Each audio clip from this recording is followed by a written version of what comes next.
প্রাগৈতিহাসিক যুগেও আপনার এই জিনিসগুলোর প্রচলন ছিল না। প্রাগৈতিহাসিক যুগ বলতে বোঝানো হয় যে সময়টাতে ইতিহাসের কোনো লিপিবদ্ধতা নেই, জাস্ট হচ্ছে যেখান থেকে সাল গণনা শুরু হয়নি বা ইতিহাসের ওই অধ্যায়টা যেটা সম্পর্কে সুনির্দিষ্ট আসলে কোনো তথ্য নেই, জাস্ট হচ্ছে বিভিন্ন মানুষের মুখ থেকে শুনে পরবর্তী সময় এগুলাতে নানান গল্প, উপন্যাস, সিনেমা অনেক কিছু তৈরি করা হয়েছে। দর্শক, আমরা যে এখন 2024 চলছে, এটা হচ্ছে বেসিক্যালি খ্রিস্টীয় শতাব্দী, রাইট?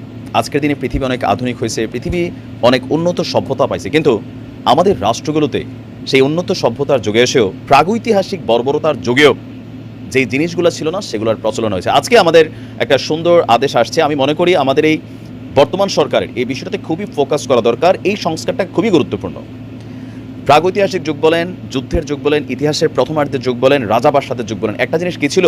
ধরেন, পুরুষে পুরুষে যুদ্ধ হবে, পুরুষে পুরুষে হানাহানি হবে, মারামারি হবে, লুটপাট হবে, মল্ল লড়াই হবে, অনেক কিছুই হবে, কিন্তু ঘরের নারীদেরকে আসলে কেউ কোনো রকম হেনস্থা করেনি। তাদের শিক্ষা ছিল না, কিন্তু পারিবারিক সেফটি ইস্যু ছিল। আবার আপনি ইসলামের সৌন্দর্য দেখেন, অন্য ধর্মের বেলায় হয়তো বা সেম। আল্লাহ রাসূল নারী বন্দীদের বেলায় তিনি ভিন্ন রকম একটা নির্দেশনা দিয়েছিলেন, তাই না? কত সুন্দর নিয়মকানুন ছিল। কিন্তু আজকের দিনে এসে রাজনৈতিক প্রতিহিংসার শিকার হয়ে দেখা গেছে যে আমি রাজনীতি করি অথবা আপনি রাজনীতি করেন, এখন আপনার আমার পাশাপাশি পরিবার সম্পর্কেও অনেক সময় মামলার আসামি করে দেওয়া হচ্ছে। পরিবারের ছেলে, মেয়ে, স্ত্রী যারা হয়তো এই রাজনীতির সাথে জড়িত না। তো কেন এতগুলো কথা বললাম? আপনার 2007 সালে কাফরুল থানায় জুবাইদা রহমানের, তারেক রহমানের স্ত্রী জুবাইদা রহমানের বিরুদ্ধে একটা মামলা দায়ের করা হয়েছিল। আমি যতদূর জানি বা বুঝি, তিনি আসলে রাজনীতি থেকে অনেক দূরে থাকা একজন মানুষ, মানে এতটা সরব না, কোনো বক্তব্য নাই, তারপরেও তারেক জিয়ার স্ত্রী, সেই হিসাবে তিনি একটা ফোকাস পয়েন্ট। তো বিএনপির ভারপ্রাপ্ত চেয়ারম্যান তারেক রহমানের স্ত্রী ডাক্তার জুবাইদা রহমানের এই যে 2007 সালে কাফরুল থানায় যে মামলাটা হয়েছিল, সেই মামলায় তার দণ্ডাদেশ 1 বছরের জন্য স্থগিত করা হয়েছে। তো আমি মনে করি এই মামলাগুলোকে প্রত্যাহার করে নেওয়া উচিত। এমনকি ভবিষ্যতেও ঠিক সেম জিনিস আওয়ামী লীগের বেলায়, জামাতের বেলায়, অথবা জাতীয় পার্টির বেলায়, ইভেন বিএনপির বেলায়ও এই জিনিসগুলোর যেন আর প্রয়োগ না হয়। যিনি রাজনীতি করবেন তিনি মামলা হামলা সকল কিছু ফেস করবেন, কিন্তু পরিবারকে যেন এই ধরনের ঘটনাগুলোতে মানে আসামি করা না হয়। তো স্বরাষ্ট্র মন্ত্রণালয় বলছে যে আজকালের মধ্যেই এই সংক্রান্ত একটা প্রজ্ঞাপন জারি হতে যাচ্ছে। স্বরাষ্ট্র মন্ত্রণালয়ের সুরক্ষা সেবা বিভাগের উপসচিব মোহাম্মদ আবু সাইদ মোল্লা তিনি বলছেন, একটি মামলায় 1 বছরের জন্য ডক্টর জুবাইদা রহমানের কারাদণ্ড স্থগিত করার সিদ্ধান্ত হয়েছে। আর 2007 সালে যখন তত্ত্বাবধায়ক সরকার ছিল, সেই আমলেই তারেক রহমান, জুবাইদা রহমান এবং জুবাইদা রহমানের মা সৈয়দা ইকবাল বানুর বিরুদ্ধে কাফরুল থানায় মামলাটি দায়ের করেছিল দুদক। আচ্ছা, তো কি ছিল? তারেক রহমান এবং তার স্ত্রীর ঘোষিত আয়ের বাইরেও 4 কোটি 80 লাখ টাকার বেশি পরিমাণ অর্থের অবৈধ সম্পদ রয়েছে।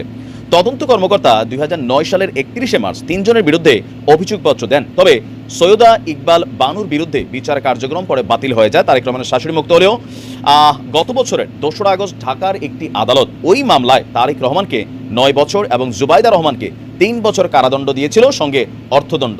এটা যদি শাস্তির সিস্টেম হয়, তাহলে আজকের দিনে বাংলাদেশের আওয়ামী লীগের নেতাদের কয়শো বছর করে সাজা হবে, যেই পরিমাণ টাকা রাষ্ট্রের লুটপাট আত্মসাৎ করে গেছে, তাই না?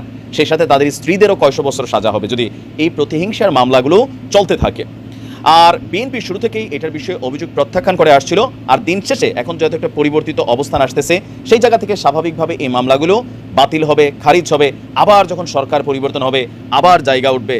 অন্তত বাংলাদেশে বিচারিক যে প্রক্রিয়া, আইনের যে সুশাসন, সেইটা প্রতিষ্ঠা করার প্রধান অন্যতম শর্ত হচ্ছে মিথ্যা মামলা, গায়েবী আসামি, অপ্রয়োজনীয় মানুষকে কোনো একটা মামলার মধ্যে ইনক্লুড করা, ব্যবসা বাণিজ্য করা, মামলা বাণিজ্য করা, এই জিনিসগুলো যতক্ষণ বন্ধ না হবে ততক্ষণ কিন্তু আপনি সুশাসনের যে স্বাদ সেটা পাবেন না।